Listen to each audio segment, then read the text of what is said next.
Imagine redeeming a coupon for 50% off twice and getting a product for free. Or imagine liking your own post 500 times to cheat the algorithm. These things are all things you could actually achieve with today's vulnerability type, the race condition.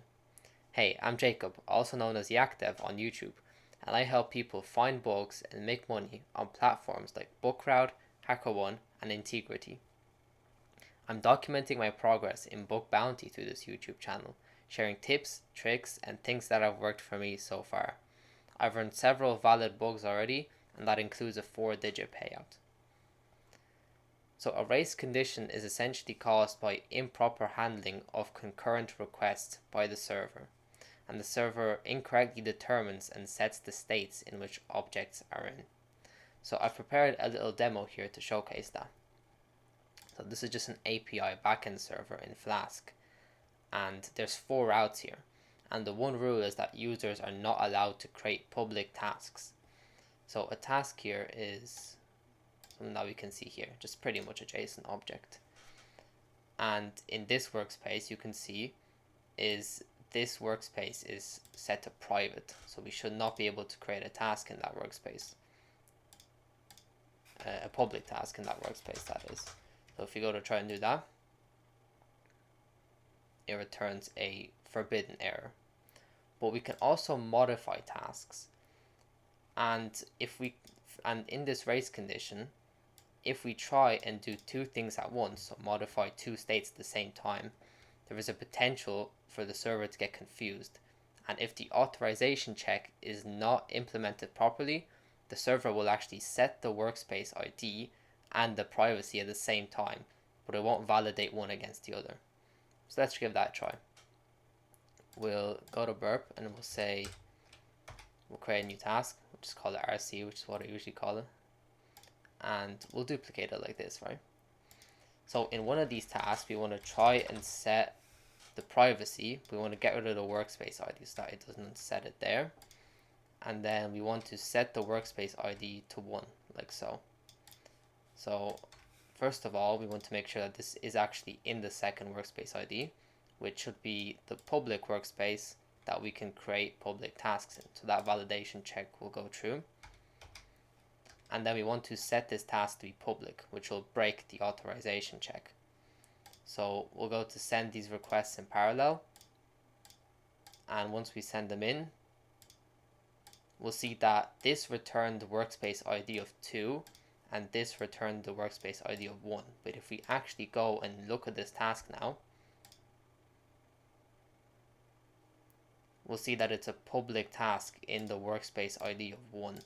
So that shouldn't be possible, and that has broken that authorization check. So that's essentially what a race condition is. Now, race conditions aren't just limited to HTTP requests. They can also appear in other formats, like, for example, WebSockets are an interesting one.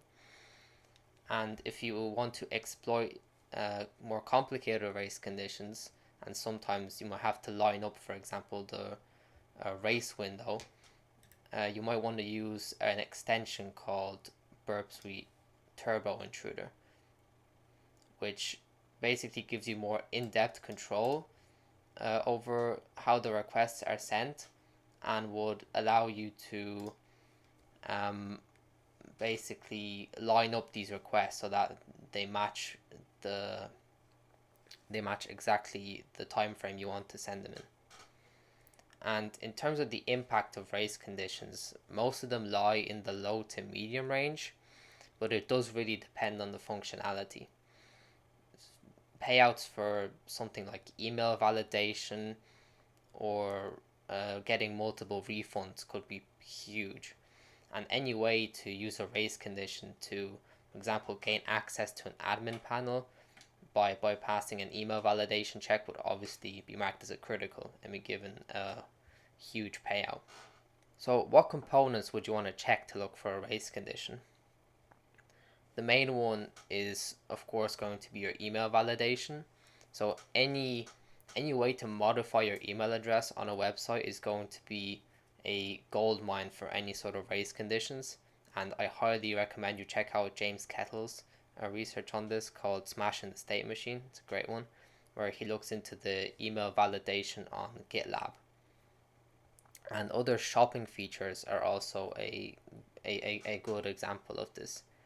And any way to refund something, any way to redeem a coupon, and any way to use a discount. Those are all great targets for race conditions, as these systems tend to be very complicated. And so these platforms also tend to have bug bounty programs. So you could get very high impact bugs there. And then also lower impact bugs like authorization checks. So the one I just showcased here, maybe collaborative platforms, things that allow you to restrict user access. These could all be good race condition targets. So any way to like create a task, modify it, modify its properties, and any way to prevent users from creating certain properties could be very good targets for race conditions. So let's look at some real bug bounty examples now. So this was a researcher who is mostly hacking using privilege escalations and bug bounty, and he found a pretty standard race condition, low to medium impact I would say, which is a limit bypass.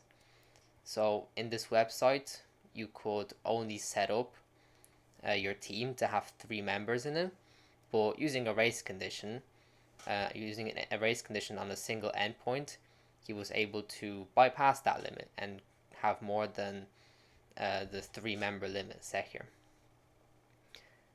The impact of this for the company is that it allows people to basically bypass subscriptions, so they don't have to pay money in order to get more members, which can lead to basically a loss in profit, which the researcher here estimated to be $320. Yeah, the impact was obviously not huge, and he got $500, which I imagine was marked as a low impact bug, but still, nonetheless, these bugs are fairly easy to find. They're fairly easy to test for as well. So anytime you see a limit, I would try to look for a race condition there. It could be a small payout. The con of this is that there's a lot of dupes on this because people find this pretty quickly. So might be a hassle writing reports for nothing. And then another race condition, this time a much more severe one, happened in Shopify. And this is an example of a long-term race condition, which is where the race window, the time frame in which you can exploit the race condition, is very long. I think in this case it was about 10 minutes. And this was targeting the email validation process. So the researcher here set up an account on Shopify, but then before the email confirmation came to his inbox, he changed his email address using the website. And when the actual email came, it came to his old email address, but confirmed the new email. So the reason this is significant, especially in Shopify, is because there's a single sign-on system. And if you're able to confirm any email address, then you can pretty much take over anyone else's shop, which is obviously a critical vulnerability.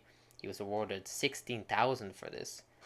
And it does show that email validation is definitely very lucrative.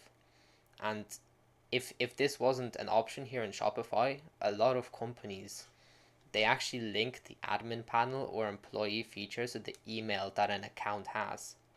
So if you're able to change your email address to that website's domain, then you might be able to access admin panels and restricted features, which might be another way to show an impact of a race condition. So anyway, that's it for today's video. I hope you enjoyed it. Please leave a like and subscribe if you like more content like this, and happy hunting.